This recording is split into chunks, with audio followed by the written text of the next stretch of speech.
Assalamualaikum warahmatullahi wabarakatuh. Perkenalkan, nama saya Novita Iwatika Sari dengan NIM 212111351 dari kelas S3J.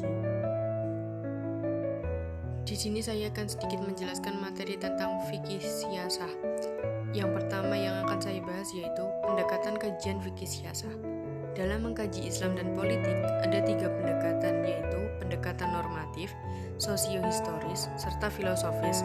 Pendekatan normatif adalah suatu pendekatan yang memahami kajian politik dalam Islam sehingga tidak bisa dilepaskan dari kedisiplinan yang biasanya muncul, yaitu fikih.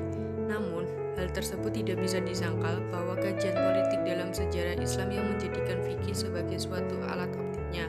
Hal tersebut tidak bisa dilepaskan dari suatu kedisiplinan yang dominan, yaitu fikih sebagai optiknya, sehingga tidak bisa dilepaskan dari bidang yang lain atau yang bisa disebut dengan teologi.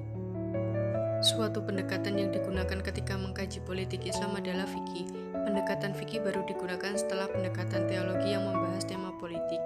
Para mutakalim yang pertama mengangkat isu politik, misalnya yang terrefleksikan dalam bahasa imamah.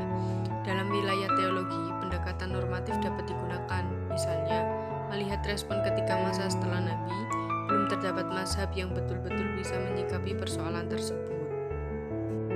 1. Golongan Syiah mengatakan bahwasannya imamah atau pemimpin yang wajib menggantikan posisi kepemimpinan hanya dari keturunan Nabi. 2. Golongan Muawiyah juga mempunyai pandangan lain, yakni pemerintah atau pemimpin adalah pilihan manusia dan campur tangan Tuhan. 3. Golongan Khawarij menganggap bahwasannya yang patut untuk menjadi pemimpin harus dikembalikan pada dalil Al-Quran. Selanjutnya, pendekatan normatif merupakan normatif fikih. Sesuai dengan pembahasan awal, ajaran fikih tentang suatu politik baru dapat dituliskan kira-kira pada 4-5 abad yang kemudian setelah perdebatan tentang imamah. Al-Mawardi sebagai peletak pokok dasar ajaran fikih politik Islam, sehingga bertujuan untuk berusaha menguraikan tentang bagaimana masyarakat dan bidang politik yang dapat berdiri sendiri. Materi yang kedua yaitu perkembangan kajian fikih siasah. Dalam sejarah Islam, siasah telah dipraktikkan oleh Nabi Muhammad SAW setelah beliau berada di Madinah. Di sini Nabi menjalankan 2 fungsi sekaligus, sebagai Rasul, utusan Allah, dan sebagai kepala negara Madinah. Perkembangan kajian fikih siasah secara sederhana dapat dibagi ke dalam periode klasik, yang berlangsung hingga 1258 Masehi, periode pertengahan yang berakhir pada abad ke-19, dan periode modern hingga saat ini. 1. Pada periode klasik. Pada periode klasik ini pada umumnya diwarnai oleh kepentingan-kepentingan golongan. Dalam hal ini, kelompok Sunni masih mendominasi percaturan politik ketika itu, dan para pemikir politiknya mengembangkan doktrin-doktrin mereka di bawah patronase kekuasaan. Sejalan dengan meningkatnya perkembangan ilmu pengetahuan dan transfer ilmu asing, terutama Yunani kuno, ke dalam Islam, gagasan-gagasan politik pada abad klasik ini juga ditandai dengan pengaruh asing. 2. Periode pertengahan.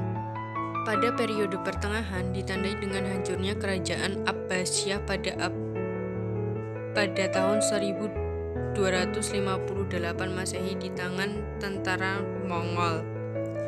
Pada masa itu, kekuatan politik Islam mengalami kemunduran. Karena itu, kecenderungan pemikiran politik Islam juga mengalami perubahan.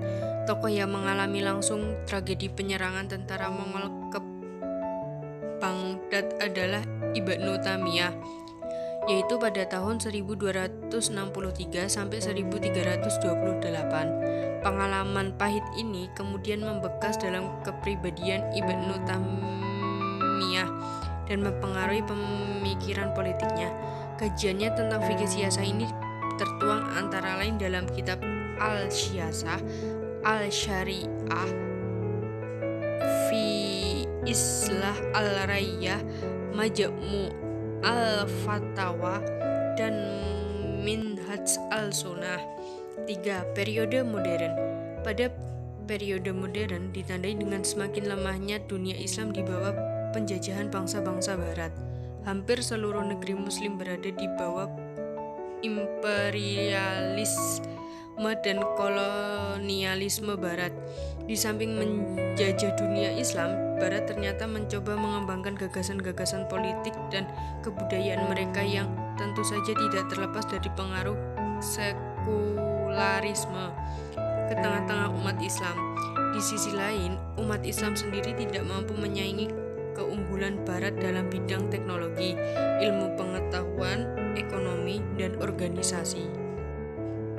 Sekian yang bisa saya sampaikan. Kurang lebihnya mohon maaf. Wassalamualaikum warahmatullahi wabarakatuh.